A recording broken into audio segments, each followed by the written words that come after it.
Junior নিয়ে যখন প্রোগ্রামে যাবেন তখন কার্পণ্য করবেন না।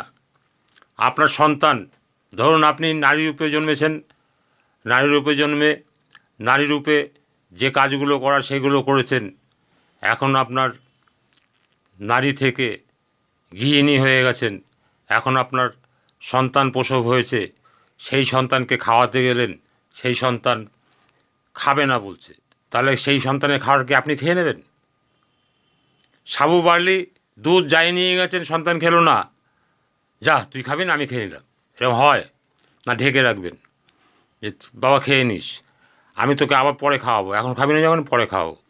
সেরকম একটা সন্তান নিয়ে যখন আপনি প্রোগ্রামে যাবেন, দরকার হলে একটা বিস্কুট ভেঙে, পয়সা কম আছে একটা বিস্কুট ভেঙে হাফ হাফ খাবেন। ওকে দেখাতে হবে আপনি ওকে কত ভালোবাসেন। একটা পাউরুটি কিনে হাফ হাফ খাচ্ছেন যেহেতু পয়সা নেই, পয়সা কম, পয়সা খরচ করতে হয়। যদি আপনি MBA পড়তে যান আপনার খরচ করতে হতো না? যদি আপনি ল পড়তে যান আপনার খরচ করতে হতো না?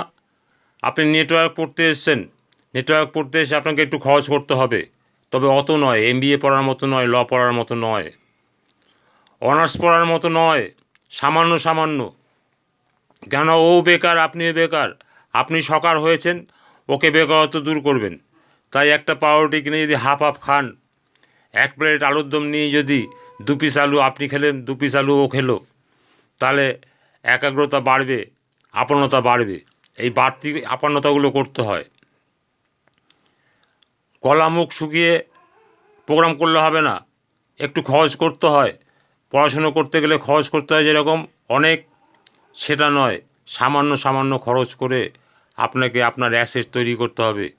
যারা জয়েন করেছে তারা আপনার অ্যাসেট, ওরা নামবে, ওরা আপনাকে ওদের ইনকামের উপর দিয়ে কমিশন দেবে, ওরা আবার যাদের না হবে তাদের ইনকামের উপর দিয়ে আপনি কমিশন পাবেন, তারা আবার যাদের না হবে তাদের ইনকামের উপর দিয়ে আপনি কমিশন পাবেন। তাই আপনার অ্যাসেট ওরা, ওদেরকে কাঠখোট্টাভাবে শুকিয়ে মারবেন না, ওদেরকে কিছু ঘন্টায় ঘন্টায় কিছু খাওয়ানোর চেষ্টা করবেন, এবং পয়সা না থাকলে ভাগ করে খাবেন, কষ্ট করে খাবেন।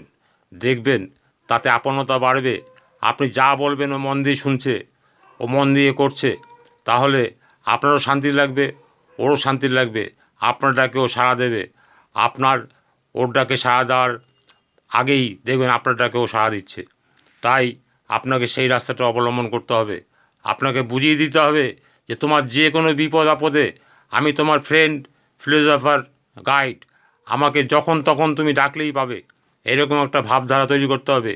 এবং ওকে যখন ডেভেলপ করবেন তখন বলবেন আমি যেভাবে তোমার সাথে চলেছিলাম তুমিও তোমার জুনিয়রদের সাথে সেইভাবে চলো, তাহলে দেখবেন আপনার কাজটা মসৃণ, ইজি হয়ে যাবে। এক্সাম্পল দেবেন, আমি তোমার সাথে যেভাবে ব্যবহার করেছিলাম তুমিও তোমার জুনিয়রদের সাথে সেইভাবে ব্যবহার করো, তাহলে দেখবে তুমি ফল পাবে। আমি তোমার সাথে ব্যবহার করে ফল পেয়েছি, তুমিও পাবে। ওর তখন প্র্যাকটিক্যাল হয়ে গেল, থিওরিটিক্যাল থেকে প্র্যাকটিক্যাল হয়ে গেল। এইভাবে আপনাকে শিক্ষিত করে তুলতে হবে। শিখিয়ে করে করিয়ে যা শেখাবেন সেটাই হবে মোক্ষম কথা। আদৌ কথার সময় হতে করে করিয়ে যা শেখাবি সেটাই হবে মোক্ষম কথা, হিসাবে চল নয় প্রস্তাবি, ঠাকুর অনুকূলচন্দ্র বলেছেন। তাই আপনি করে করিয়ে শেখাতে হবে, তাহলে আপনার কাজটা সহজ হয়ে যাবে এবং আপনার কাজটার ফল পেতে শুরু করবেন। আপনি রিটেলার থেকে হোলসেলার হয়ে যাবেন। রিটেলারের একরকম ইনকাম হয়, কম ইনকাম হয়। হোলসেলার যখন হয়, পাইকারি ব্যবসায়ী যখন হবেন, আপনার ইনকাম বাড়বে।